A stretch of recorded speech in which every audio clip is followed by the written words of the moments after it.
Kidding. Well, let's move on. We got one last story here to talk about, and boy, is it a doozy. Headline here. This was by Dub Bandow, right? Yeah, yeah. Um, was Donald Trump really willing to strike North Korea with 80 nuclear weapons?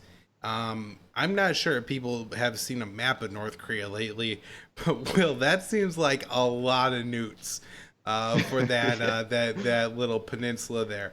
And even if they're tactical nukes, I mean, there's not that many. I can't imagine that many sites. So, do we have details on what hitting North Korea with 80 nukes would likely achieve, other than I'm guess killing a lot of South Koreans and Americans with the coming radiation and clouds?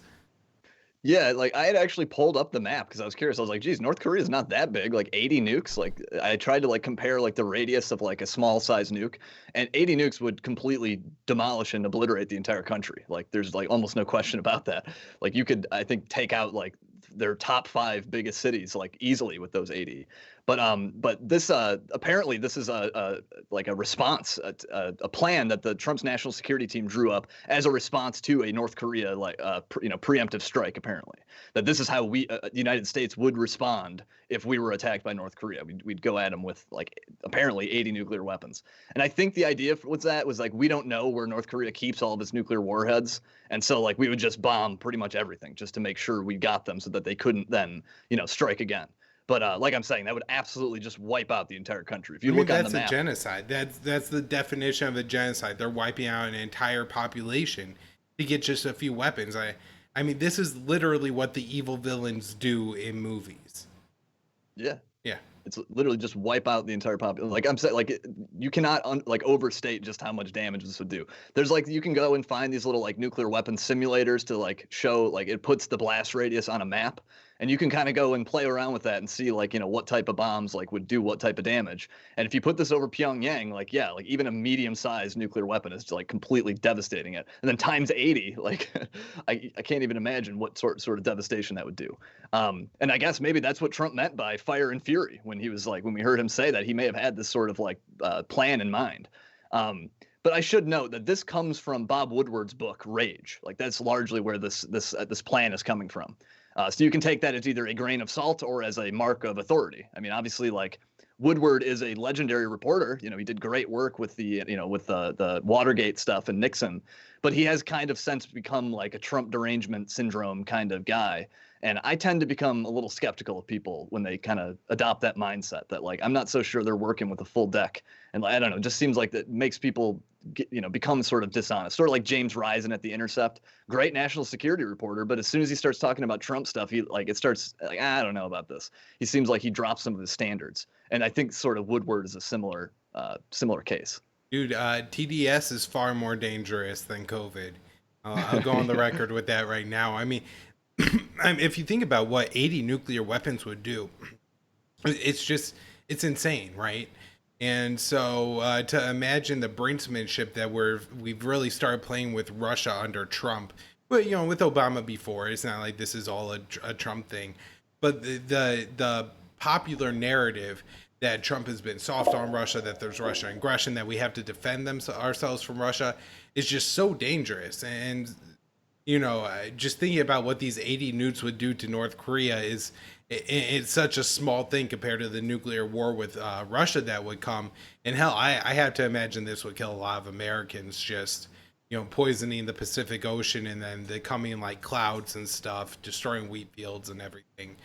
I mean, Guaranteed, yeah. the fires that would rage on forever, and not to mention, I would have to imagine wipe out a lot of South Korea, and probably harm a lot of our troops in there in Guam and everything.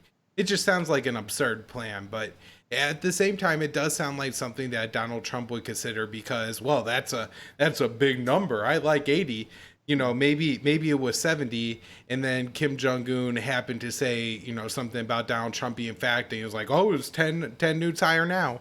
That's just Right. the way I could see Donald Trump, saying shit and whatever. Yeah, there's one other caveat with this story with Woodward. There was some confusion. Like after this came out, there was a bunch of reports. People were like not sure what to make of it because the way that he wrote the sentence in the book of like where he's talking about these 80 nukes, some people thought that he might have been talking about that the 80 nukes would come from North Korea. that they would be the ones dropping that number of nukes, because I think that is sort of close to like the estimated number that some people have estimated. However, in a recent interview with NPR, Woodward recently clarified that like no, he is talking about the U.S. dropping nuclear weapons on North Korea. That was not. He clarified that, and I think like that does kind of put that confusion to rest, that whether he was talking about us or North Korea. He's definitely talking about the United States dropping nuclear weapons. So I think that kind of cleared that up. All right. Well, anything else on this? No, I think we pretty much hit all the bases there. It's a fascinating story. 80, like I encourage people to go like seriously look at the map and look at like nuclear weapon radiuses and stuff, and just see like what kind of destruction we're talking about here. Right. I also find that's a good thing to do. Just think about what the biggest city is around you, and then go put like a nuclear bomb on the map and kind of see. I think you'll be surprised that even living far from a city, there's a big impact on you. Likely from these weapons, and should remind us all that they're a big threat to ourselves and the planet. And rather than trying to get rid of them, it seems like we're heading in a direction where we're going to be making more. But Will, I guess the last thing I'll say as we wrap up here is I know we got the big debate here on Tuesday, two heavyweights of, academia and intellectuals gonna square off in the ring. And now I'm guessing it's gonna be fairly empty and unwatchable, but if there is anything relevant, I'm sure we'll be talking about it on Wednesday's show. If people have anything like questions come up you got during the debate, or anything you think would be interesting that we would comment on, think about tagging us on Twitter. We're at con_interest, and be like, hey, you guys should talk about this part of the debate on the next show, and we'll definitely do that. Be sure to follow Will on Porter at the Will Porter. He's a writer at RT. He posts all of his work that he does on his Twitter handle every morning. You can find me on Twitter at Kyle Anzalone _. I write the daily news roundup at the Libertarian Institute, as well as doing the show. And, subscribe to the podcast somewhere, Facebook, Conflicts of Interest, or Conflicts of Interest on YouTube. And we're still thinking about how we're going to set up the Patreon page. But if you want to just give us money, patreon.com/conflicts of interest. Thanks, everyone. Thanks, Will. Thanks, Kyle. See you, dude.